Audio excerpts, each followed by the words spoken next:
लहरों को चीरता हुआ एक जहाज भारत के दक्षिणी तट की ओर बढ़ रहा है। इस जहाज का नाम है साओ गैब्रियल और इस पर सवार है एक ऐसा शख्स जिसकी एक यात्रा ने दुनिया के इतिहास का नक्शा हमेशा के लिए बदल दिया। कैसे हो भारतीयों? मैं हूं वास्को द गामा। हम निकले हैं भारत की खोज में। ये कहानी सिर्फ एक नए रास्ते की खोज की नहीं है, ये कहानी है सोने की चिड़िया कहे जाने वाले भारत तक पहुंचने की उस अंधी दौड़ की जिसने अगले 400 सालों तक हमारे देश की तकदीर लिख दी। ये शुरुआत है भारत में यूरोपियों के आगमन की और इस पूरी कहानी में सबसे पहले विलन और यूरोप के लिए हीरो बनने वाले थे पुर्तगाली। दोस्तों, एक फैक्ट अभी नोट कर लो, भारत की धरती पर कदम रखने वाली पहली यूरोपीय शक्ति पुर्तगाल थी और आपको जानकर हैरानी होगी कि 1961 में भारत से सबसे अंत में जाने वाले भी पुर्तगाली ही थे। तो चलिए समय का पहिया पीछे घुमाते हैं और चलते हैं 15वीं सदी के यूरोप में। ये वो दौर था जब यूरोप में भारतीय मसालों, खासकर काली मिर्च की जबरदस्त मांग थी। यूरोप के लोग भारत को बेशकीमती खजानों का देश मानते थे, लेकिन एक बहुत बड़ी समस्या खड़ी हो गई थी। साल 1453, ये तारीख याद रखिएगा। 1453 में कुस्तुनतुनिया, जो पूर्वी रोमन साम्राज्य की राजधानी थी, उस पर तुर्कों यानी उस्मानिया सल्तनत का कब्जा हो गया। आज से कुस्तुनतुनिया हमारा है, या तो वापस जाओ या फिर भारी लगान भरने के लिए तैयार रहो। इसके साथ ही यूरोप और भारत के बीच का पुराना जमीनी व्यापारिक मार्ग पूरी तरह ठप हो गया। अब यूरोपियों के पास दो ही रास्ते थे, या तो बिना मसालों के ठंडा खाना खाएं या फिर भारत पहुंचने के एक नया समंदर का रास्ता खोज निकालें। लेकिन यह इतना आसान नहीं था। गनीमत थी कि इसी समय यूरोप में रेनेसांस यानी पुनर्जागरण का दौर चल रहा था, जिसकी शुरुआत इटली से हुई थी। लोगों की सोच बदल रही थी, नई तकनीकें आ रही थी, दिशा बताने वाला कंपास और समुद्री चार्ट्स अब नाविकों के हाथ में थे। इस खोज के पीछे दो बड़ी ताकतें थीं, स्पेन और पुर्तगाल। स्पेन की महारानी इसाबेला और पुर्तगाल के राजकुमार हेनरी, जिन्हें द नेविगेटर भी कहा जाता था, उन्होंने इन खतरनाक समुद्री यात्राओं को पूरा समर्थन दिया। अब इसे ध्यान से देखो, इससे हमें भारत के नए मार्ग को खोजने में सहायता मिलेगी। इनका मकसद सिर्फ व्यापार नहीं था, इनके 3 लक्ष्य थे, गॉड, ग्लोरी और गोल्ड, यानी धर्म का प्रचार, देश का नाम रोशन करना और बेशुमार दौलत कमाना। कोशिशें शुरू हुई। 1486-87 के आसपास पुर्तगाल का एक नाविक बार्थोलोमेओ डियाज अफ्रीका के सबसे दक्षिणी छोर तक पहुंच गया, जिसे उसने केप ऑफ गुड होप यानी उत्तमाशा अंतरीप का नाम दिया। लेकिन वो भारत नहीं पहुंच पाया। दोस्तों, मैं हूं बार्थोलोमेओ डियाज। मैंने he kept of good hope की खोज की, परंतु अफसोस, मैं इससे आगे नहीं जा पाया। उधर 1492 में स्पेन से निकला क्रिस्टोफर कोलंबस भारत खोजने के चक्कर में अमेरिका जा पहुंचा और वहां के मूल निवासियों को रेड इंडियंस कह दिया। भारत अभी भी यूरोप की पहुंच से दूर था। तब एंट्री होती है हमारी कहानी के मुख्य किरदार की, वास्को ड गामा की। तारीख थी 9 जुलाई 1497। पुर्तगाल की राजधानी लिस्बन से अपने जहाज साओ गैब्रियल के साथ वास्को ड गामा उस सफर पर निकला जहां से आज तक कोई वापस नहीं लौटा था। महीनों का खतरनाक सफर, अटलांटिक महासागर को पार करके वो अफ्रीका के केप ऑफ गुड होप पहुंचा। यहां उसकी किस्मत चमक उठी। यहां उसे मिला एक गुजराती व्यापारी और पथ प्रदर्शक जिसका नाम था अब्दुल मजीद। अब्दुल मजीद ने ही वास्को को बताया कि हिंद महासागर को कैसे पार करके भारत पहुंचा जा सकता है। Where is India? हुजूर, हम इंडिया से है, जाना कहां है? और आखिरकार वो ऐतिहासिक दिन आ ही गया।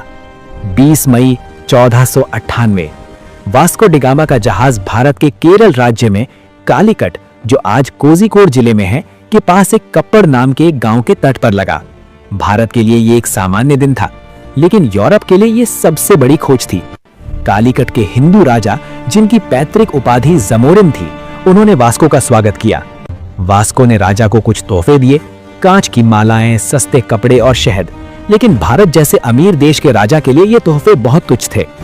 अरब व्यापारियों ने भी वास्को का काफी विरोध किया। फिर भी जब वास्को ड गामा वापस पुर्तगाल लौटा तो वो अपने साथ जो मसाले लेकर गया था, उन्हें बेचने पर उसे अपनी पूरी यात्रा के खर्च का 60 गुना ज्यादा मुनाफा हुआ। यूरोप की आंखें फटी की फटी रह गईं। भारत का रास्ता मिल चुका था। अब पुर्तगालियों का भारत आना शुरू हो गया। वास्को के बाद सन 1500 में दूसरा पुर्तगाली यात्री पेड्रो एल्वारेस कैब्राल भारत पहुंचा। पुर्तगालियों ने भारत में अपनी पकड़ मजबूत करनी शुरू कर दी और 1503 में उन्होंने अपनी पहली व्यापारिक कोठी कोचीन में स्थापित की। वास्को डी गामा खुद कुल 3 बार भारत आया। पहली बार 1498 में खोजकर्ता के रूप में, दूसरी बार 1502 में और तीसरी बार 1524 में बनकर आया पुर्तगाली वायसराय। लेकिन उसकी तीसरी यात्रा उसकी आखिरी यात्रा साबित हुई। 1524 में केरल के कोची में मलेरिया के कारण उसकी मृत्यु हो गई। आज भी वास्को डी गामा की कब्र कोची केरल में मौजूद है, जो उस दौर की गवाह है जब पश्चिम पहली बार पूर्व से मिला था। रास्ता तो मिल गया, लेकिन अब शुरू होने वाला था 450 साल का कब्जा। देखिए कैसे। क्योंकि अब रास्ता खुल चुका था तो यूरोप की नजर अब भारत पर टिकी थी और लिस्बन के शाही दरबार में यह फैसला लिया गया कि भारत अब सिर्फ मसालों का बाजार नहीं रहेगा, बल्कि इसे एक पुर्तगाली साम्राज्य बनाया जाएगा। आने वाले कुछ ही वर्षों में पुर्तगाली केवल व्यापारी बनकर नहीं रहे, वे भारत के तटों पर उतरने लगे, किले खड़े करने लगे और शासन की नींव रखने लगे। आज की इस कहानी में हम जानेंगे कि कैसे गोवा से लेकर दमन, दीव और बंगाल तक पुर्तगालियों ने अपना झंडा गाड़ दिया, कौन थे उनके प्रमुख गवर्नर, उनकी नीतियां क्या थीं और आखिर कैसे धीरे धीरे इतना शक्तिशाली साम्राज्य ढह गया। यही वो कहानी है जहां से भारत में यूरोपीय उपनिवेशवाद की शुरुआत मानी जाती है। 1500 ईस्वी में पुर्तगाल के राजा ने पेड्रो अल्वारेस कैब्राल को भारत भेजा। दोस्तों, मैं हूं पेड्रो अल्वारेस कैब्राल। मैं निकल चुका हूं भारत के लिए। देखते हैं भारत में मेरा सफर कैसा रहता है। जब कैब्राल कालीकट पहुंचा तो विरोधी अरब मुस्लिम का बेड़ा इसे रोकने कालीकट पहुंचा, परंतु कैब्राल ने सबको हराकर विजय प्राप्त की और यहीं इसने भारत में पहली पुर्तगाली व्यापारिक कोठी स्थापित की। लेकिन ये शुरुआत आसान नहीं थी। अरब व्यापारी जो सदियों से हिंद महासागर के व्यापार पर नियंत्रण रखते आए थे, पुर्तगालियों को किसी भी हाल में स्वीकार करने को तैयार नहीं थे। संघर्ष हुआ और कालीकट में स्थापित पहली फैक्ट्री को नष्ट कर दिया गया। 1502 में जब वास्को डी गामा दोबारा भारत आया तो उसने कालीकट पर भारी बमबारी की, जिससे शहर को काफी नुकसान हुआ, परंतु अभी भी इनका कोई स्थायी व्यापारिक कोठी स्थापित नहीं हो पाया। लेकिन पुर्तगाली हार मानने वालों में नहीं थे। उन्होंने अपनी रणनीति बदली और 1503 ईस्वी में कोचीन में भारत की पहली स्थायी पुर्तगाली फैक्ट्री की स्थापना की। यहीं से भारत में पुर्तगाली साम्राज्य की असली नींव पड़ी। 1505 ईस्वी में पुर्तगाल के राजा मैनुअल प्रथम ने भारत के लिए एक नया पद बनाया, जिसे कहा गया governor of Portuguese position in India. दोस्तों, मैं हूं फ्रांसिस्को दे अल्मेदा और आ रहा हूं बनकर पहला पुर्तगाली गवर्नर। अल्मीडा के 3 उद्देश्य थे। पहला, हिंद महासागर पर पुर्तगाली नौसैनिक शक्ति स्थापित करना। दूसरा, अरब और मिस्री व्यापारियों को हटाकर समुद्री व्यापार पर एक अधिकार जमाना। तीसरा, भारतीय तट पर सुरक्षित किले और फैक्ट्रियां बनाना। इसी उद्देश्य की प्राप्ति के लिए इसने ब्लू वाटर पॉलिसी चलाई, जिसका मकसद था हिंद महासागर में पुर्तगाली जहाजों का संपूर्ण प्रभुत्व स्थापित करना। पुर्तगाली गवर्नर फ्रांसिस्को डी अल्मीडा ने कार्टेज प्रणाली की शुरुआत की।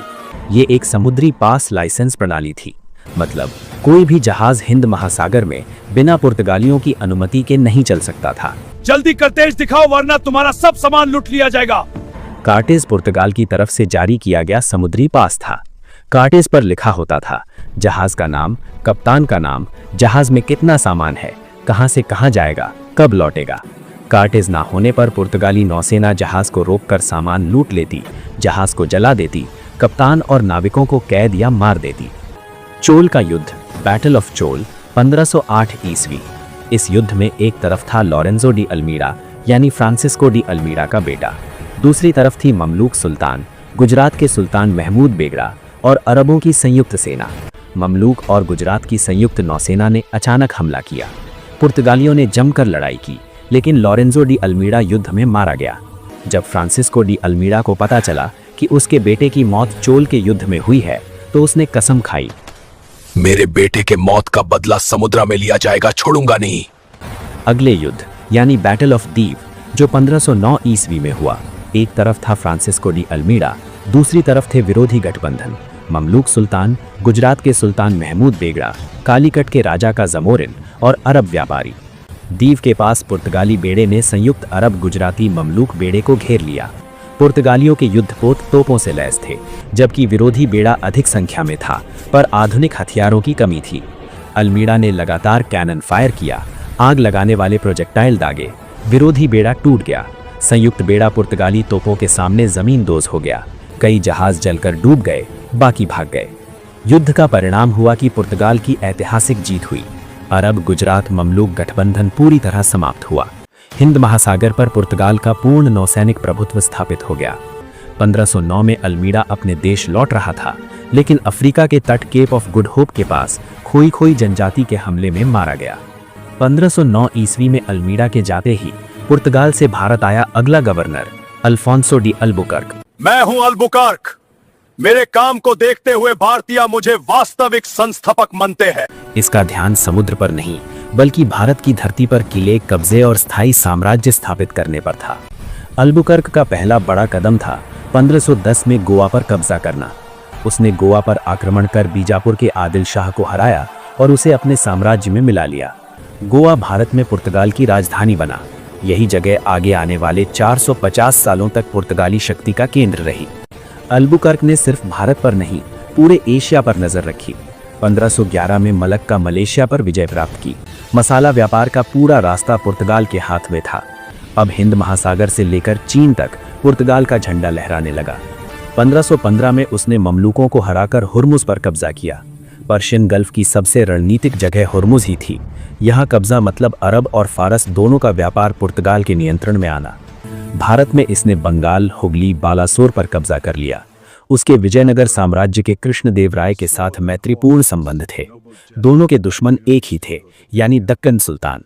पुर्तगाली विजयनगर को यूरोपियन घोड़े देते थे। कृष्णदेवराय ने 1520 में पुर्तगालियों को एक किला भी गिफ्ट किया था। अल्बुकर्क ने गोवा में सती प्रथा पर रोक लगा दी। उसने भारतीय महिलाओं से शादी करने की शुरुआत की ताकि उनको पुर्तगाली बनाया जा सके। साथियों, एक मजेदार बात बताता हूं। तुम सब भारतीय महिलाओं से शादी करो। भारतीय दामाद की इज्जत बहुत करते हैं, इससे हम यहाँ स्थायी हो जाएंगे। गोवा में गरीबों के लिए अस्पताल और नई सड़कों का निर्माण करवाया गया। 1515 में उसकी मृत्यु हो गई। 1515 से 1529 तक कुल 6 गवर्नर भारत भेजे गए। इसी बीच 1524 में वास्को डिगामा भी भारत गवर्नर बनकर तीसरी बार भारत आया था और यहीं मलेरिया से इसकी मृत्यु हो गई। अल्बुकर्क और उनके सक्सेसर्स के बाद अब पुर्तगाली सिंहासन ने भारत भेजा एक ऐसा गवर्नर जो सिर्फ सेनापति नहीं, बल्कि नेगोशिएटर, डिप्लोमैट और राजनीतिक खिलाड़ी था। नाम था नीनो डी कुन्हा। मैं हूं नीनो दे कुन्हा। लोग मुझे पुर्तगाल का विस्तारवादी गवर्नर कहते हैं। यहीं से पुर्तगाल के उत्तर भारत तट पर विस्तार का असली खेल शुरू हुआ। सबसे पहले इसने 1530 में गोवा को मुख्यालय बनाया और व्यापारिक रास्तों को सुरक्षित किया। पुर्तगालियों के नीचे से ऊपर बढ़ते प्रभाव को देखकर गुजरात के राजा बहादुर शाह ने अरब को चिट्ठी लिखी कि देखिए, पुर्तगाली धीरे धीरे ऊपर की तरफ कब्जा कर रहे हैं। अरब से रूमी खां के नेतृत्व में जहाजी बेड़ा आया, जिसे नीनो डी कुन्हा ने हरा दिया, जिसके बाद 1534 ट्रीटी ऑफ बेसिन के तहत बहादुर शाह ने पुर्तगालियों को बेसिन और मुंबई सौंप दिया। इसके बाद उसने दमन और दीव तट पर भी पुर्तगाल की पकड़ मजबूत की। गुजरात में नीनो डी कुन्हा के बढ़ते प्रभाव को लेकर बहादुर शाह और इसके बीच समुद्र में झड़प हो जाती है और ये बहादुर शाह को समुद्र में फेंक देता है। इसकी सरकार का सबसे बड़ा गुण था कूटनीति प्लस शक्ति का संतुलन। कभी वार्ता, कभी धमकियां, कभी संधियां, ये सब कुछ इस्तेमाल करता था। धीरे धीरे पुर्तगालियों का व्यापारिक केंद्र कोचीन, गोवा, दमन, दीव, बेसिन, मुंबई, हुगली और चटगांव तक स्थापित हो गया। ये बॉम्बे को बड़े व्यापारिक केंद्र के रूप में देखता था। ये भारत में सबसे लंबे समय तक शासन किया। 1600 के बाद वे अन्य यूरोपियन कंपनियों के साथ संघर्ष करने लगे। मुगल बादशाह अकबर के समय तक उनके मुगलों के साथ मैत्रीपूर्ण संबंध थे, मगर शाहजहां के आने के बाद ये संबंध बिगड़ने लगे थे। 1612 में हुए एक युद्ध ने भारतीय इतिहास को एक और मोड़ दे दिया। ये था बैटल ऑफ स्वाली, जो सूरत में हुआ। ये युद्ध पुर्तगालियों और अंग्रेजों के मध्य हुआ। यहाँ अंग्रेजों के जहाजों का नेतृत्व कैप्टन बेस्ट ने किया और अंग्रेजों ने पहली बार समुद्र में पुर्तगालियों को हरा दिया। इस जीत के बाद जहांगीर ने अंग्रेजों को व्यापार की अनुमति दी और इंग्लैंड का भारत में असली प्रवेश शुरू हुआ। बाद में 1662 में जब पुर्तगाल की राजकुमारी कैथरीन ऑफ ब्रागांजा से ब्रिटेन के राजा चार्ल्स द्वितीय से विवाह हुआ, तो बॉम्बे दहेज में अंग्रेजों को दे दिया गया। यहीं से ब्रिटिशों का पश्चिमी तट पर प्रभुत्व बढ़ने लगा। चटगांव जो एक तरह से उनका महान बंदरगाह था, लेकिन बंगाल की खाड़ी में पुर्तगाली लूटपाट और समुद्री डकैती के लिए बदनाम हो गए। जहां पना ये पुर्तगाले हुगली और चटगांव में हद पार कर रहे हैं। वे हमारे जहाजों को लूट रहे हैं और लोगों को परेशान कर रहे हैं। यही कारण था कि मुगल बादशाह शाहजहां ने उनसे हुगली छीन लिया और बाद में औरंगजेब ने चटगांव पर भी अधिकार कर लिया। दक्षिण भारत में इसी दौरान त्रावणकोर का राजा शक्तिशाली होता चला गया और पुर्तगालियों का प्रभाव धीरे धीरे सिमटने लगा। ये पुर्तगाली साम्राज्य के पतन की शुरुआत थी। 1680 में मराठों ने पहली बार गोवा पर दबाव बनाया और बाद में पेशवा बाजीराव बालाजी ने बेसिन पर कब्जा कर लिया। ये पुर्तगालियों के उत्तर भारत में अंत का संकेत था। 17वीं शताब्दी का समय इनका पूरा ध्यान ब्राजील पर चला गया था, जहां सोना, कॉफी, शक्कर और विशाल प्लांटेशन इकोनॉमी थी। इस कारण भारत में उनका प्रभाव लगातार घटता गया। अब पुर्तगाली केवल गोवा, दमन और दीव तक सीमित रह गए थे। 1954 में उन्होंने दमन छोड़ दिया और अंततः 1961 में भारत सरकार ने ऑपरेशन विजय चलाकर गोवा को पुर्तगालियों से मुक्त करा लिया। भारत की आज़ादी के समय पुर्तगाली गवर्नर जोज आल्वेस पुरेश थे, जबकि 1961 में भारत में अंतिम पुर्तगाली गवर्नर मैनुअल अंतोनियो ई सिल्वा थे। इस तरह पुर्तगाली भारत में सबसे पहले आए और सबसे अंत में यानी 1961 में भारत से गए। भले ही पुर्तगाली भारत से चले गए हों, लेकिन वे अपनी कई स्थायी देन छोड़ गए। आलू, पपीता, अनानास और तंबाकू जैसी फसलें उन्हीं के साथ भारत आईं। तंबाकू का प्रयोग करने वाला पहला मुगल बादशाह अकबर था, जबकि इस पर रोक जहांगीर ने लगाई। भारत का पहला प्रिंटिंग प्रेस 1556 ईस्वी में गोवा में पुर्तगालियों द्वारा स्थापित किया गया। स्थापत्य कला में गोथिक शैली और भारतीय सूती वस्त्र, जिन्हें पुर्तगाल में कैलिको कहा जाता था, ये सब पुर्तगालियों की ही देन मानी जाती है। पुर्तगालियों का राज अब खतरे में था, क्योंकि समंदर के नए सिकंदर आ चुके थे।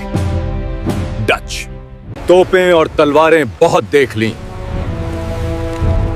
अब लड़ाई होगी हिसाब किताब से।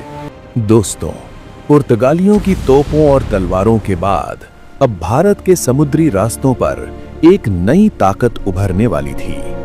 ये लोग बंदूक से नहीं बल्कि बही खाते से लड़ते थे। दुनिया इन्हें जानती है डच के नाम से।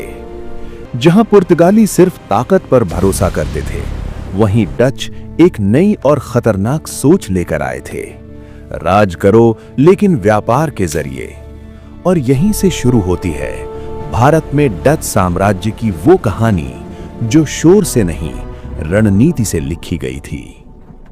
हमारी कहानी शुरू होती है साल 1595 ईस्वी से, यूरोप में एक छोटा सा देश नीदरलैंड। लेकिन इसके सपने पूरी दुनिया को जोड़ने के थे। इसी साल पहला डच यात्री हॉटमन समुद्री रास्ते से पहुंचता है इंडोनेशिया के सुमात्रा द्वीप। अगर यही मसालों की धरती है तो हमारा भविष्य यहीं लिखा जाएगा। यही वो पल था जब डचों को एहसास हुआ कि अगर मसाले और दौलत चाहिए तो पूर्व की तरफ देखना होगा, भारत की तरफ। अब सवाल था, क्या ये सिर्फ कुछ व्यापारियों का सपना रहेगा? नहीं, नीदरलैंड की संसद में एक ऐतिहासिक प्रस्ताव लाया गया, भारत और पूर्वी देशों के साथ संगठित व्यापार का। तलवार से नहीं जीतेंगे, हम व्यापार से राज करेंगे।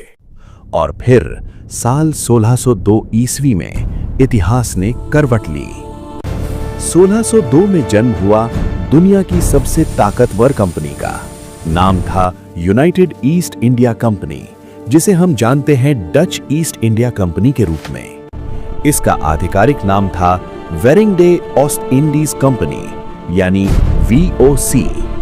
इस कंपनी का मुख्यालय था एम्स्टर्डम में और यहीं बना दुनिया का पहला स्टॉक एक्सचेंज। दोस्तों, डच सिर्फ भारत नहीं आए थे, उन्होंने शेयर बाजार की नींव भी रखी थी। VOC कोई साधारण कंपनी नहीं थी, ये एक कार्टेल थी, जहां कई व्यापारी एक ही झंडे के नीचे व्यापार करते थे। एक कंपनी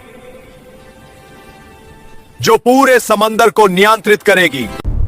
जब डच भारत पहुंचे, तब दिल्ली की गद्दी पर मुगल बादशाह अकबर का शासन था, यानी डचों का सामना हुआ मुगल साम्राज्य के सबसे मजबूत दौर से। डचों की रणनीति पुर्तगालियों से बिल्कुल अलग थी। उन्होंने भारत के पश्चिमी तट की बजाय पूर्वी तट को चुना। जहां माल सस्ता है वहीं मुनाफा सबसे ज्यादा है, क्योंकि यहां से उन्हें मिलता था मसाले, सूती वस्त्र, शौरा यानी सॉल्ट पीटर और अफीम, मतलब मुनाफा ही मुनाफा। 1605 ईस्वी में आंध्र प्रदेश के मसूलीपट्टनम में डचों ने स्थापित की भारत की पहली व्यापारिक कोठी। यहीं से भारत में डच साम्राज्य की नींव पड़ी। यहीं से भारत में हमारी जड़ें फैलेंगी। कोरोमंडल तट पर डचों का सबसे बड़ा केंद्र बना पुलिकट। यहीं उन्होंने बनाई अपनी टकसाल। यहां ढाले जाते थे सोने के सिक्के, जिन्हें कहा जाता था पैगोडा, और इन सिक्कों पर अंकित था भगवान वेंकटेश्वर यानी भगवान विष्णु का चित्र। लोगों का भरोसा चाहिए तो उनके देवता को सम्मान देना होगा। डच जानते थे व्यापार तभी चलेगा जब स्थानीय भावनाओं को समझा जाए। धीरे धीरे डचों का प्रभाव पूरे भारत में फैलने लगा।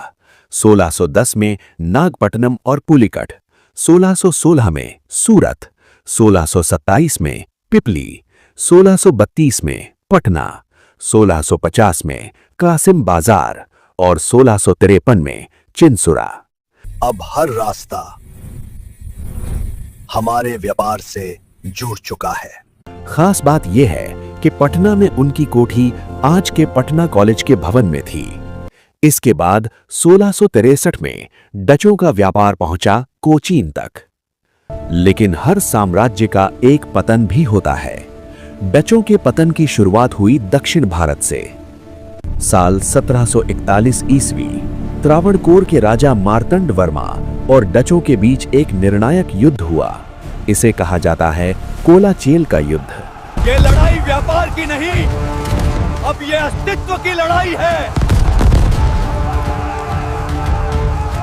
इस युद्ध में डचों को करारी हार मिली और उन्हें केरल का क्षेत्र छोड़ना पड़ा। यहीं से डच साम्राज्य की नींव हिलने लगी। भारत में डचों का अंतिम युद्ध हुआ साल 1759 ईस्वी में। नाम था बेदारा का युद्ध या फिर चिंसुरा का युद्ध। ये युद्ध लड़ा गया हुगली नदी के किनारे। सामने थे डच और अंग्रेज, और इस हार के साथ ही भारत में डच शक्ति लगभग समाप्त हो गई। भारत अब हमारे हाथ से निकल चुका है। आखिरकार साल 1824 ईस्वी में डचों ने अपने सभी उपनिवेश अंग्रेजों को सौंप दिए और भारत से हमेशा के लिए चले गए। हम व्यापार करने आए थे, इतिहास बनकर लौट रहे हैं। तो दोस्तों, डचों ने भारत पर सीधा शासन नहीं किया, लेकिन उन्होंने ये साबित कर दिया कि व्यापार तलवार से ज्यादा ताकतवर हो सकता है।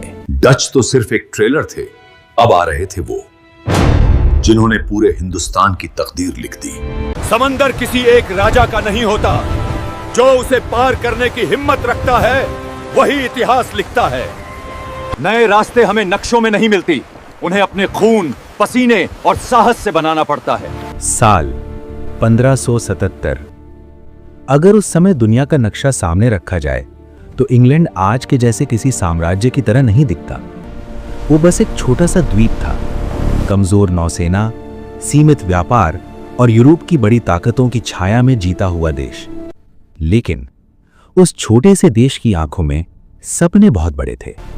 सपने समुद्रों को पार करने के, नई जमीन खोजने के और उस देश तक पहुंचने के जिसे पूरी दुनिया सोने की चिड़िया कहती थी, भारत। सबसे पहले इंग्लैंड की नजर पड़ी दक्षिण पूर्व एशिया पर, और इसी तलाश में समंदर में उतरा एक नाम, फ्रांसिस ड्रेक। मकसद साफ था, नए समुद्री रास्ते, नया व्यापार और इंग्लैंड के लिए नई ताकत। इंग्लैंड अब सिर्फ किनारों तक सीमित नहीं रहेगा। लेकिन इतिहास का खेल देखिए। भारत की धरती पर कदम रखने वाला पहला अंग्रेज कोई व्यापारी नहीं था, वो था एक पादरी। साल 1578 एक अंग्रेज थॉमसन स्टीफनसन ईसाई धर्म के प्रचार के लिए गोवा पहुंचा। न उसके साथ सेना थी, न व्यापारिक जहाज, न सत्ता की कोई योजना। उस दिन किसी ने नहीं सोचा था कि ये छोटी सी शुरुआत इतिहास की सबसे बड़ी कहानी की नींव बन जाएगी, क्योंकि इतिहास अक्सर खामोश कदमों से ही आता है। अब कहानी पहुंचती है साल 1585 में। एक नया नाम उभरता है, रॉल्फ फिंच। वो पहुंचा सीधे भारत के सबसे शक्तिशाली दरबार में, मुगल सम्राट अकबर के दरबार में। तुम कौन हो विदेशी, और अकबर के दरबार तक किस मकसद से आए हो? जहांपना, मैं इंग्लैंड से आया एक मुसाफिर हूं, दुनिया को समझने और रास्ते तलाशने। उसने देखा सोने से सजे महल, अनुशासित सेनाएं, मजबूत शासन व्यवस्था और भारत की अपार संपदा। इतिहास बताता है कि वो बिहार की यात्रा करने वाला पहला अंग्रेज भी बना। जब 1591 में रॉल्फ फिंच इंग्लैंड लौटा तो उसने सिर्फ यादें लेकर नहीं गया, उसने भारत के व्यापार, संसाधनों और संभावनाओं पर एक किताब लिखी, और उस किताब ने पूरे इंग्लैंड में हलचल मचा दी। अब इंग्लैंड समझ चुका था, भारत सिर्फ सपना नहीं है, भारत एक मौका है। साल 1599 इंग्लैंड के समृद्ध व्यापारियों ने मिलकर एक कंपनी बनाई, मर्चेंट एडवेंचर। शुरुआत आसान नहीं थी, व्यापार की अनुमति नहीं मिली, लेकिन फिर आया वो दिन जिसने इतिहास की दिशा बदल दी। 31 दिसंबर 1600 इंग्लैंड की महारानी एलिजाबेथ प्रथम ने एक शाही फरमान जारी किया, merchant trading of England to East Indies. यही आगे चलकर ईस्ट इंडिया कंपनी कहलाई। हमारे जहाज तुरंत तैयार किए जाएं। इंग्लैंड अब ईस्ट इंडिया में अपनी जगह बनाएगा। कंपनी को भारत के साथ 15 वर्षों का समुद्री व्यापारिक एकाधिकार मिला। अब खेल शुरू हो चुका था। साल 1608 इंग्लैंड के राजा जेम्स प्रथम ने अपना दूत भेजा, कैप्टन विलियम हॉकिंस। 24 अगस्त 1608 को हॉकिंस जहाज हेक्टर से सूरत पहुंचा और 16 अप्रैल 1609 को वो पहुंचा आगरा के दरबार में, बादशाह जहांगीर के सामने। हॉकिंस ने फारसी भाषा में बात की। जहांगीर इतना प्रसन्न हुआ। हॉकिंस, हम तुम्हें इंग्लिश खान की उपाधि देते हैं और 400 का मनसब प्रदान करते हैं। हॉकिंस 2 वर्षों तक मुगल दरबार में रहा, लेकिन किस्मत हमेशा साथ नहीं देती। 1611 में हॉकिंस लौटा और 1614 में रास्ते में ही उसकी मृत्यु हो गई। व्यापार के रास्ते में सबसे बड़ी रुकावट थे पुर्तगाली। और फिर आया साल 1612, सूरत के पास स्वाली का युद्ध। इस युद्ध में अंग्रेजों ने पुर्तगालियों को बुरी तरह पराजित कर दिया। ये जीत सिर्फ युद्ध की नहीं थी, ये ताकत का संकेत थी। जहांगीर प्रभावित हुआ और 1613 में अंग्रेजों को सूरत में स्थायी कोठी खोलने की अनुमति मिल गई। इसके बाद सितंबर 1615 में राजा जेम्स प्रथम का दूसरा दूत सर टॉमस रोज सूरत पहुंचा। जनवरी 1616 में अजमेर में उसकी मुलाकात जहांगीर से हुई। बताओ, तुम यहाँ किस उद्देश्य से आए हो? जहांपना, मैं यहाँ व्यापार और मित्रता स्थापित करने आया हूँ। सर टॉमस रो 3 वर्षों तक मुगल दरबार में रहा और 1619 में कई महत्वपूर्ण व्यापारिक अधिकार लेकर इंग्लैंड लौट गया। अब अंग्रेज पीछे हटने वाले नहीं थे। धीरे धीरे पूरे भारत में व्यापारिक कोठियों का जाल फैलने लगा। 1608 सूरत, पहली अस्थायी कोठी। 1611 मसूलीपट्टनम, पहली व्यापारिक कोठी। 1613 सूरत, स्थायी कोठी। 1617 आगरा, कोठी स्थापित। 1632 सुनहरा फरमान, गोलकुंडा के शासक अब्दुल कुतुब शाह ने सिर्फ 500 पैगोड़ा में मुफ्त व्यापार की अनुमति दी। अंग्रेजों, गोलकुंडा की ओर से तुम्हें व्यापार की अनुमति है। ये मेरा सुनहरा फरमान है। 1639 मद्रास, फ्रांसिस डे द्वारा फोर्ट सेंट जॉर्ज का निर्माण। 1651 हुगली और पटना, व्यापारिक केंद्र स्थापित। अब कहानी पहुंचती है भारत के 2 महान शहरों तक, बंबई और कोलकाता। बंबई युद्ध से नहीं मिली, बंबई मिली एक विवाह के दहेज में। पुर्तगाली राजकुमारी कैथरीन का विवाह इंग्लैंड के राजा चार्ल्स द्वितीय से हुआ। दहेज में बंबई अंग्रेजों को दे दी गई। चार्ल्स द्वितीय ने बंबई को सिर्फ 10 पाउंड वार्षिक किराए पर ईस्ट इंडिया कंपनी को सौंप दिया। मैं हूं जेराल्ड ऑंगियर, मैंने ही मुंबई की नींव रखी थी। दूसरी ओर कोलकाता, 1669 के आसपास जमींदार शोभा सिंह के अधीन 3 गांव गोविंदपुर, कालीकता और सूतानुती अंग्रेजों को मिले। जॉब चारनॉक ने इन तीनों गांवों को मिलाकर कोलकाता की नींव रखी और यहां फोर्ट विलियम का निर्माण कराया। इस तरह एक छोटी सी व्यापारिक कंपनी जो शुरू हुई थी मसूलीपट्टनम की एक कोठी से, अब भारत में किले, शहर और सत्ता की नींव रख चुकी थी। लेकिन कहानी यहीं खत्म नहीं होती। अब सवाल उठता है, क्या भारत के नवाब और राजा इसे चुपचाप स्वीकार करेंगे या फिर आने वाला समय इतिहास को एक नई दिशा देने वाला है? अंग्रेजों के शोर के बीच क्या आप जानते हैं डेनिस भारत में क्या करने आए थे? चलिए देखते हैं। ग्रीनलैंड की बर्फीली हवाओं से ट्रैंक्वेबार की तपती रेत तक मेरे पूर्वजों का यह सफर एक गहरा रहस्य है। आखिर हम बिना लड़े ही इस सरजमी से क्यों ओझल हो गए? जानने के लिए मेरे साथ जुड़ें और सब्सक्राइब करें। समय के पहिए को आज हम थोड़ा पीछे घुमाते हैं, एक ऐसी कहानी की ओर जो इतिहास की धूल भरी किताबों में कहीं खो सी गई है। ये कहानी उन मुसाफिरों की है जो यूरोप के सुदूर उत्तर से आए थे, जहां बर्फ की चादरों में लिपटा डेनमार्क और ग्रीनलैंड जैसे विशाल द्वीपों पर जिनका राज था, जिन्हें दुनिया डेनिश के नाम से जानती थी। बात साल 1616 की है, जब हिंदुस्तान की सरजमीन पर मुगलों का परचम बुलंद था और दिल्ली के तख्त पर बादशाह जहांगीर का शासन था। उसी दौर में यूरोप के ठंडे देश डेनमार्क में राजा क्रिश्चियन चतुर्थ ने एक बड़ा सपना देखा। वो सपना था पूरब के साथ व्यापार का। डेनमार्क के गौरव का मेरा सपना अब समुद्रों को पार कर भारत के दिल तक पहुंचना चाहिए। और इसी सपने की बुनियाद पर कोपनहेगन के मुख्य मुख्यालय से डेनिश ईस्ट इंडिया कंपनी का जन्म हुआ। परंतु हिंदुस्तान तक पहुंचने का रास्ता इतना आसान नहीं था। साल 1619 में एक साहसी नाविक एडमिरल गजेंद्र के नेतृत्व में डेनिश बेड़ा लहरों को चीरते हुए आगे बढ़ा। 2 साल का यह इंतजार खत्म होने को है। वो सरजमी अब करीब है जिसकी दौलत ने पूरी दुनिया को दीवाना बना रखा है। उनकी पहली मंजिल भारत नहीं बल्कि श्रीलंका थी, जहां उन्होंने त्रेंकोमाली में अपनी पहली व्यापारिक कोठी की नींव रखी। लेकिन उनकी किस्मत उन्हें भारत के तटों की ओर खींच रही थी। साल 1620 का वो ऐतिहासिक पल, तमिलनाडु का शांत तट जिसे ट्रैंक्वेबार या तरंगमबाड़ी कहा जाता था। वहां के शासक रघुनाथ नायक ने डेनिश व्यापारियों को व्यापार की अनुमति दी। राजा की ये मुहर डेनमार्क के लिए हिंदुस्तान के दरवाजे खोल चुकी है। अब यहां से एक नया इतिहास शुरू होगा। यहीं पर डेनमार्क ने भारत में अपनी पहली व्यापारिक कोठी स्थापित की और इसी तट पर खड़ा हुआ एक अभेद्य किला डेन्सबर्ग फोर्ट। ये किला सिर्फ पत्थरों का ढांचा नहीं था, बल्कि भारत में डेनिश साम्राज्य की महत्वाकांक्षाओं का प्रतीक था। लेकिन वक्त हमेशा एक सा नहीं रहता। साल 1648 में राजा क्रिश्चियन चतुर्थ की मृत्यु हो गई और सत्ता की बागडोर फ्रेडरिक तृतीय के हाथों में आई। इसी दौर में डेनिश कंपनी पर बदनामी के काले बादल मंडराने लगे। उन पर पायरेसी यानी नकली सामान बनाने और समुद्री लूट के आरोप लगे। निरंतर होते घाटों ने कंपनी की कमर तोड़ दी और एक समय ऐसा आया जब इस कंपनी को बंद करना पड़ा। ये अंत नहीं, बस एक ठहराव है। हम फिर लौटेंगे एक नए इतिहास के साथ। कई सालों बाद फ्रेडरिक छठे ने एक नई उम्मीद के साथ कंपनी का नाम बदलकर एशियाटिक कंपनी रखा और भारत के साथ व्यापार का एक नया अध्याय शुरू किया।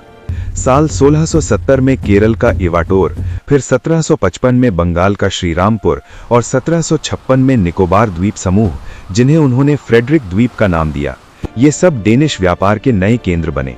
लेकिन नियति को कुछ और ही मंजूर था। 19वीं सदी की शुरुआत में यूरोप में नेपोलियन के युद्धों का तूफान उठा। साल 1801 से 1814 के बीच नेपोलियन के हमलों ने डेनिश व्यापार की जड़ें हिला दी। इसी उठापटक में साल 1814 में नॉर्वे भी डेनमार्क से अलग हो गया। व्यापारिक घाटा अब एक ऐसे गहरे गड्ढे में तब्दील हो चुका था जिससे निकलना नामुमकिन था। तिजोरियां खाली हैं और कर्ज का बोझ भारी। अब भारत में डेनमार्क का सूरज डूब रहा है। दिलचस्प बात यह है कि इसी दौरान 1818 में विलियम केरी के प्रयासों से श्रीरामपुर कॉलेज की स्थापना हुई, जो आज भी उस दौर की याद दिलाता है। ज्ञान का यह केंद्र आने वाली पीढ़ियों के लिए डेनिस और भारतीय संस्कृति के मिलन का गवाह बनेगा। लेकिन आर्थिक बोझ इतना बढ़ गया कि डेनमार्क ने एक कड़ा फैसला लिया। बिना एक भी युद्ध लड़े, बिना एक भी बूंद खून बहाए, उन्होंने अपनी हार स्वीकार कर ली। एक एक करके उन्होंने अपने तमाम उपनिवेशों को अंग्रेजों के हाथों बेचना शुरू कर दिया। साल 1839 में बंगाल का श्रीरामपुर बिका, 1845 में तमिलनाडु का ट्रैंक्वे बार उनके हाथ से निकल गया और अंततः 1869 में निकोबार द्वीप समूह को भी अंग्रेजों ने खरीद लिया। इस तरह उत्तर के उन ठंडे इलाकों से आए व्यापारियों का भारत में सूर्य हमेशा के लिए अस्त हो गया। वे आए तो थे साम्राज्य बनाने, लेकिन छोड़ गए केवल चंद इमारतें और इतिहास के पन्नों पर एक छोटा सा नाम, डेनिश, जो आया, जो रहा और जो वक्त की लहरों में कहीं ओझल हो गया। अब मैदान में उतरी वो ताकत जिसने अंग्रेजों की रातों की नींद उड़ा दी थी, फ्रांसीसी। हम 7 समंदर पार से आए थे, महज व्यापार करने नहीं, अपनी हुकूमत की इबारत लिखने। देखिए हमारी साजिशों और शौर्य का ये सफर, और इस कारवां से जुड़ने के लिए सब्सक्राइब करें। वक्त की धूल के नीचे इतिहास के पन्नों में एक ऐसी दास्तां दफन है जिसने एशिया के इस विशाल महादेश की तकदीर बदलने की कोशिश की थी। ये कहानी है उन मुसाफिरों की जो 7 समंदर पार से हिंदुस्तान की सरजमीन पर अपना परचम लहराने आए थे। साल 1664, जब यूरोप की सर्द हवाओं के बीच फ्रांस की धरती पर एक विशाल सपने की बुनियाद रखी गई, कंपनी इंद से ओरिएंटल, वो नाम जिसने व्यापार और सियासत की नई इबारत लिखनी थी। उस दौर में फ्रांस के तख्त पर लुई 14वें का शासन था, एक ऐसा राजा जिसके रुतबे से पूरा यूरोप कांपता था। लेकिन इस महान कंपनी के पीछे असली दिमाग राजा का नहीं, बल्कि उनके वफादार और दूरदर्शी मंत्री कॉलबर्ट का था। इतिहासकार आज कॉलबर्ट को ही भारत में फ्रांसीसी साम्राज्य का असली संस्थापक मानते हैं। राजा युद्ध से राज्य जीतते हैं, लेकिन मैं व्यापार से साम्राज्य खड़ा करूंगा। कॉलबर्ट की सलाह पर फ्रांसिस कैरो को कंपनी का पहला महानिदेशक नियुक्त किया गया और यहीं से शुरू हुआ हिंदुस्तान की तरफ वो सफर जो आने वाले दशकों में खून, साजिशों और शौर्य से भरा होने वाला था। लेकिन मंजिल इतनी आसान नहीं थी। साल 1666 में फ्रांसिस कैरो अपनी विशाल फौजों के साथ मेडागास्कर के तटों पर उतरे। उनका मकसद था वहां एक अभेद्य फ्रांसीसी बस्ती बसाना, लेकिन कुदरत के थपेड़ों और बिगड़ते हालातों को कुछ और ही मंजूर था। मेडागास्कर में उन्हें नाकामी हाथ लगी, लेकिन कैरो की आंखों में हिंदुस्तान की चमक कम नहीं हुई थी। किस्मत ने मुझे पीछे धकेला है ताकि मैं और तेजी से हिंदुस्तान पर झपट सकूं। साल 1667, इतिहास का एक निर्णायक मोड़। फ्रांसिस कैरो सम्राट लुई 14वें के राजदूत के रूप में मुगल शहंशाह औरंगजेब के दरबार में दाखिल हुआ। मुगल दरबार की वो बेपनाह भव्यता और औरंगजेब की सख्त भेदने वाली निगाहों के बीच फ्रांसीसियों ने व्यापार की इजाजत मांगी। और फिर साल 1668 में हिंदुस्तान की मिट्टी पर सूरत के किनारे फ्रांसीसियों की पहली व्यापारिक कोठी की नींव रखी गई। ये महज एक इमारत नहीं थी, बल्कि एक आने वाले साम्राज्य की पहली आहट थी। सूरत तो बस एक झांकी थी, असली खेल तो मसूलीपट्टनम के उन खजानों में छिपा है जिन्हें दुनिया अभी जानती ही नहीं। कामयाबी का ये कारवां रुका नहीं। अगले ही साल 1669 में उन्होंने मछलीपट्टनम की धरती पर अपनी दूसरी व्यापारिक कोठी खड़ी कर दी।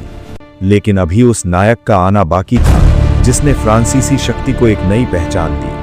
साल 1673, ये दौर था फ्रांसीसी गवर्नर फ्रांसवा मार्टिन का, जिसे दुनिया आज पौंडीचेरी का असली जनक मानती है। वलीकुंडापुरम के एक गुमनाम से गांव को एक किलेबंद दुर्ग की शक्ल में ढालकर मार्टिन ने पौंडीचेरी की रचना की। पौंडीचेरी की ये दीवारें महज पत्थर और चूना नहीं थी, बल्कि ये फ्रांसीसियों की अभेद्य ढाल थी।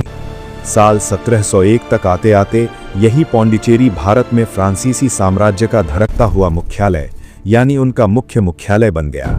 अब फ्रांसीसी झंडा दक्षिण की हवाओं में गर्व से लहरा रहा था। ये तो बस नींव है, अभी वो तूफान उठना बाकी है जिससे पूरा हिंदुस्तान कांप उठेगा। पर उनकी निगाहें सिर्फ दक्षिण के तटों तक सीमित नहीं थीं। साल 1692 में बंगाल की उपजाऊ और सुनहरी धरती पर चंद्रनगर में फ्रांसीसियों ने एक बेहद मजबूत बस्ती बसाई। और फिर देखते ही देखते समंदर के किनारों पर फ्रांसीसी कोठियों की एक लंबी कतार खड़ी हो गई। 1723 में आंध्र प्रदेश का यनम, 1725 में केरल का माहे और 1739 में तमिलनाडु का कराईकल। इन तमाम तटों पर अब फ्रांसीसी व्यापार के ऊंचे मीनार मुस्कुरा रहे थे। वे हिंदुस्तान की रगों में लहू बनकर बहने लगे थे। लेकिन समंदर की लहरों पर खड़ी इन आलीशान कोठियों को क्या पता था कि पश्चिम की दिशा से एक और भयानक तूफान उठ रहा है।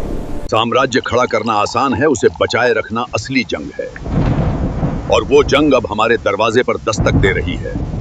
एक ऐसा तूफान जो उन्हें जड़ से उखाड़ फेंकने की ताकत रखता था। अंग्रेजों की बढ़ती महत्वाकांक्षा और फ्रांसीसियों का आत्मसम्मान अब एक ऐसे युद्ध की ओर बढ़ रहा था जहां सिर्फ एक ही विजेता हो सकता था। कैसे हुआ पौंडीचेरी के गौरव का पतन, और क्या थे वो कर्नाटक युद्ध जिन्होंने भारत का इतिहास बदल दिया। सपना बड़ा था, लेकिन अंत बहुत दर्दनाक। देखिए फ्रांसीसी साम्राज्य का वो आखिरी पतन। सिर्फ व्यापार करने नहीं, हम यहाँ राज करने आए हैं। लेकिन क्या हम अंग्रेजों को रोक पाएंगे? कहानी का असली मोड़ अब आएगा। आज इतिहास का वो काला पन्ना खुलेगा जिसे सबने छुपाया है। वीडियो को अंत तक देखना, वरना बहुत कुछ छूट जाएगा। साल 1742, एक ऐसा साल जिसने हिंदुस्तान की कूटनीति और युद्ध के मायने हमेशा के लिए बदल दिए। भारत की तपती जमीन पर एक ऐसे शख्स ने कदम रखा जिसकी राजनीतिक महत्वाकांक्षा की कोई सीमा नहीं थी। नाम था जोसेफ फ्रांसिस डुप्ले। डुप्ले के आते ही हिंदुस्तान की सियासत में एक ऐसी आग भड़क उठी जिसे हम कर्नाटक युद्ध के नाम से जानते हैं। यह सिर्फ दो व्यापारिक कंपनियों की लड़ाई नहीं थी, ये जंग थी दो महाशक्तियों के बीच, अंग्रेजों और फ्रांसीसियों के बीच। प्रथम कर्नाटक युद्ध 1746 से 1748। अजीब विडंबना थी कि इस महासंग्राम की चिंगारी हिंदुस्तान में नहीं बल्कि हजारों मील दूर यूरोप में भड़की थी। स्पेन के उत्तराधिकार के मुद्दे पर इंग्लैंड और फ्रांस आपस में भिड़ गए थे। यूरोप की ये आग अब हिंदुस्तान को राख कर देगी। क्या तुम इस तबाही के लिए तैयार हो? जो देखोगे उस पर यकीन नहीं होगा। हिंदुस्तान के समंदर में हलचल तेज हुई। कैप्टन बर्नेट ने उकसावे की कार्रवाई करते हुए फ्रांसीसी जहाजों पर हमला कर उन्हें डुबो दिया। लेकिन डुप्ले चुप बैठने वालों में से नहीं था। उसने मॉरिशस के गवर्नर लाबरतुने से मदद मांगी और एक विशाल नौसैनिक बेड़े के साथ अंग्रेजों के गढ़ मद्रास पर बिजली की तरह हमला बोल दिया। ब्रिटिश गवर्नर मोर्स हार गया और मद्रास के सेंट जॉर्ज किले पर फ्रांसीसी परचम लहराने लगा। जंग तब और उलझ गई जब कर्नाटक के नवाब अनवरुद्दीन ने दखल दिया। नवाब साहब, आप हिंदुस्तान के मालिक हैं। ये फ्रांसीसी तो बस मेहमान हैं जो घर कब्जाना चाहते हैं। हमारा साथ दीजिए, हम आपको मद्रास का असली सुल्तान बनाएंगे। मद्रास मेरा होगा और तुम अंग्रेज सिर्फ व्यापार करोगे? ठीक है, मेरी 10,000 की फौज फ्रांसीसियों को धूल चटाने के लिए तैयार है। 1746 में नवाब ने अपने बेटे महफूज खान के नेतृत्व में 10,000 की विशाल सेना भेजी। अड्यार नदी के किनारे सेंट थॉम का वो ऐतिहासिक युद्ध हुआ जहां मुट्ठी भर फ्रांसीसी सेना ने नवाब की भारी भरकम फौज को धूल चटा दी। युद्ध बंद करो। अगर तुम्हें अपना लुइसबर्ग का किला वापस चाहिए तो तुम्हें हिंदुस्तान में हमारा मद्रास खाली करना होगा। फैसला तुम्हारे हाथ में है। मद्रास के बदले लुइसबर्ग? हमने मद्रास को जीतने के लिए खून बहाया है, पर पेरिस के हुक्म के आगे मैं मजबूर हूं। लेकिन किस्मत का खेल देखिए। 1748 में यूरोप में एक्स ला शापेल की संधि हुई और मजबूरन फ्रांसीसियों को जीता हुआ मद्रास वापस अंग्रेजों को सौंपना पड़ा। मद्रास तुम्हारा हुआ, पर यह दुश्मनी अभी खत्म नहीं हुई है। शांति हो चुकी थी, पर यह महज एक छलावा था। 1749 दूसरा कर्नाटक युद्ध शुरू हुआ। इस बार कारण विदेशी नहीं बल्कि विशुद्ध रूप से स्थानीय था। हैदराबाद और कर्नाटक के तख्त की खूनी लड़ाई। कर्नाटक के नवाब दोस्त अली की मौत के बाद चंदा साहब और अनवरुद्दीन के बीच सत्ता का संघर्ष छिड़ा। 1749 में अंबुर के युद्ध में चंदा साहब ने डुप्ले की मदद से अनवरुद्दीन को मौत के घाट उतार दिया। इनाम के तौर पर डुप्ले को 80 गांव मिले। उधर हैदराबाद में भी फ्रांसीसियों ने अपनी बिसात बिछा दी थी। उन्होंने मुजफ्फर जंग को निजाम बनाया और वहां अपने सबसे काबिल सेनापति बुस्सी को तैनात कर दिया। ऐसा लग रहा था जैसे पूरा दक्षिण भारत डुप्ले के पैरों तले होगा। लेकिन तभी इतिहास के मंच पर उदय हुआ रॉबर्ट क्लाइव का। गवर्नर, हम पांडिचेरी नहीं जीत सकते, पर अगर हम सीधे आरकोट पर हमला करें तो चंदा साहब को अपनी सेना हटानी ही होगी। ये जुआ नहीं, जीत है। एक साधारण क्लर्क से योद्धा बने क्लाइव ने कर्नाटक की राजधानी आरकोट की ऐसी घेराबंदी की कि पूरा पासा ही पलट गया।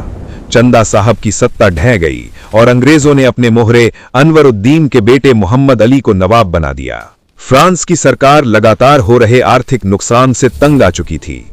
साल 1754 में उन्होंने इतिहास की सबसे बड़ी भूल की। उन्होंने अपने सबसे प्रतिभावान गवर्नर डुप्ले को वापस फ्रांस बुला लिया। उसकी जगह गोडेहू को नया गवर्नर बनाकर भेजा गया, जिसने डरकर अंग्रेजों के साथ पांडिचेरी की संधि की और फ्रांसीसियों के बढ़ते कदमों को खुद ही जंजीरें पहना दी। अफसोस, हमने अपनी ही जीत का गला घोंट दिया। डुप्ले को वापस बुलाना हमारी सबसे बड़ी भूल थी। हमने भारत अंग्रेजों को थाली में सजा कर दे दिया। लेकिन आखिरी और निर्णायक फैसला अभी बाकी था। तृतीय कर्नाटक युद्ध 1758 से 1763। यूरोप के सप्तवर्षीय युद्ध की लपटों ने एक बार फिर हिंदुस्तान की मिट्टी को लाल कर दिया। साल 1760, वांडीवाश का खुला मैदान। एक तरफ थी अनुशासित ब्रिटिश सेना जिसका नेतृत्व सर आयरकूट कर रहा था, और दूसरी तरफ थे फ्रांसीसी गवर्नर काउंट डी लाली। ये युद्ध नहीं, फ्रांसीसियों की तबाही थी। आयरकूट ने अपनी रणनीतियों से लाली और बुस्सी को बुरी तरह पराजित किया। 3 सालों तक वे कैदी बनकर अंधेरी कोठरियों में रहे। 1763 की पेरिस की संधि ने फ्रांसीसी सपनों के ताबूत में आखिरी कील ठोक दी। उन्हें उनके इलाके पांडिचेरी, माहे, यनम और कराईकल तो वापस मिले, लेकिन एक बेहद अपमानजनक शर्त के साथ। वे अब कभी अपनी सेना नहीं रख सकते थे, नहीं अपने किलों की मरम्मत कर सकते थे। वे हिंदुस्तान के शासक बनने आए थे, पर महज एक लाचार व्यापारी बनकर रह गए। कभी हम यहाँ के राजाओं की किस्मत लिखते थे, और आज हम सिर्फ एक तराजू के पीछे छिपे कैदी हैं। इस महागाथा का सबसे दुखद अंत अभी बाकी था। काउंट डी लाली को जब वापस फ्रांस भेजा गया तो वहां की गलियों में उन्हें सम्मान नहीं बल्कि बेपनाह अपमान मिला। उन पर गद्दारी का मुकदमा चला और 1766 में उन्हें सरेआम मौत की सजा दी गई। एक महान साम्राज्य का सपना एक खामोश फांसी के फंदे पर खत्म हुआ। हिंदुस्तान के आसमान पर फ्रांसीसी सूरज हमेशा के लिए अस्त हो गया। पीछे छोड़ गया पौंडीचेरी की वो दीवारें जो आज भी उस भव्य अतीत की गवाही देती हैं। अगले अध्याय में देखेंगे कैसे अंग्रेजों ने बंगाल में अपने शासन का विस्तार किया। इस महासंग्राम की अगली कड़ी देखने के लिए अभी YouTube चैनल को सब्सक्राइब करें और वीडियो को लाइक और शेयर जरूर करें।